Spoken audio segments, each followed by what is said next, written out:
Hello mga kabarat kalesius, yung pinakamatamis na pomelo. Siyempre, malalaman mo siya kung from Davao kasi ayan, laging matulis yung ano. Ayan, para siyang may sauce.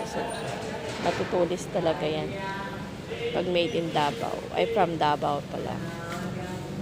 Ayan, pag galing siya sa Davao. Lagi akong bumibili nito dati kasi nadala ko. Ang mahal ng isang piraso.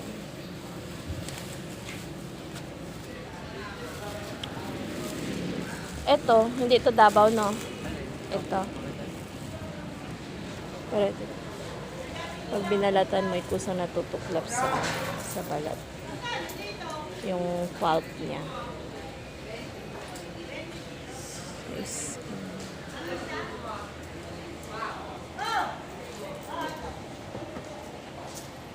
Yan, pag ganyan.